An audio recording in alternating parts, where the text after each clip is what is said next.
If I'd all paused to like cough a lot. I don't really know what happened. I had like a sugar cookie, like 2 sugar cookies, and something went down my trachea. I don't know. So I like was like clearing my throat for the past like 5 minutes and coughing, and I'm drinking water, so I don't really know. So there's like some sugar cookie particle in my trachea right now. I just really like that word, trachea. It's really fun to say. Okay, cool. So this is another video in my drafting study date videos where basically I just pick like a topic in drafting and give like tips about drafting. Today we're going to be talking about colors, and like how to balance out like your Manabius and all that sort of good stuff. So here's the deal, is I think what's really important with every set that comes out that you're drafting is to identify, is this a dual colored set? Is it a tri-colored set?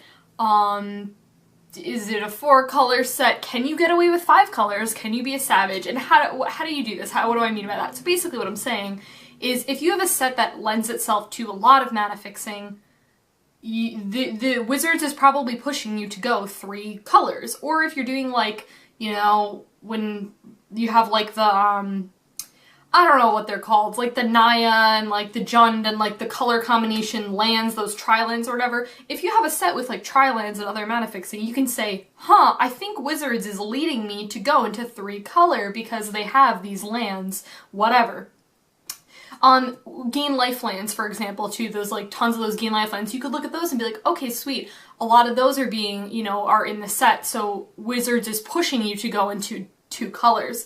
And you know, you may be left in a set which doesn't have a lot of mana fixing, and how I would respond to that is 2 colors max. I would not try to go 3 unless you're splashing. And what do I mean by splashing? I mean like a card or 2, and those cards to me should just be bombs. I did another video in my my drafting study day video where I talked about like different drafting strategies, and I talked about bread. The B in bread is stands for bombs, like cards that like a planeswalker, like if you draft like a Gideon or a Liliana or something that's gonna end the, or like an Elsbeth, like something that's gonna end the game really quickly. Yeah, those cards are bombs. Or like Stormbreath Dragon, like a card that's just really good that once you play it, the game's probably gonna be over pretty soon. So yeah, that's what I would say. So if there's not a lot of mana fixing, if you don't even see like Evolving Wilds chillin', Wizards is kind of like, meh, you should probably do 2 colors. Now listen, if you want to be a rebel and draft 5 colors, I've seen people do it before, I would be like, you're sweet. Like, I know in, I think it was Modern Masters 2, I think that there was like this archetype which was like 5 colors. There was like, I think the Harbingers were reprinted or something like that. I don't know. There was like some sweet thing. I'm doing the thing with the tea bag that I can't think of the word of right now. Draining the tea bag or something? I don't know what that's called.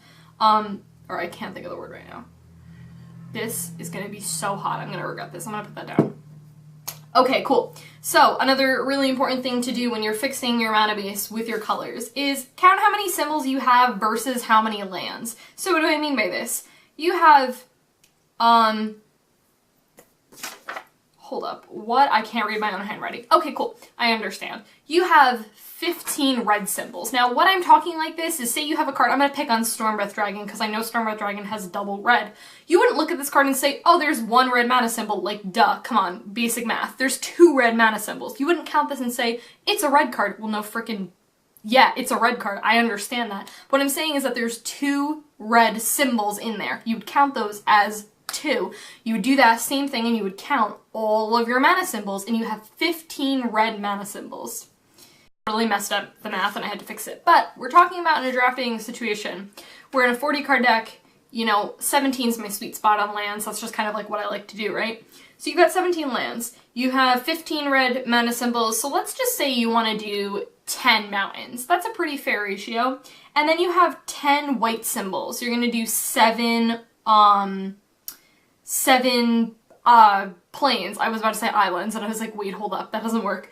So yeah, that would be it. So then you would have a total of 17 lands, you have 15 red symbols, 10 white symbols, you have 10 lands, 10 mountains for red, and then 7 plains for white, because that's a pretty even split, I would say. Now that's if you're doing like a 2-color deck. Cool. And this point is something to really note is, say for example, like I was talking about how you're doing like 3 colors. You're doing a pretty even balance of 2 colors, and then you're splashing for Gideon, because I like Gideon, he's a cool dude. You're splashing for Gideon, right? So you're looking at Gideon and you're saying, oh, he only has 2 mana symbols. I only need to run like 2 planes.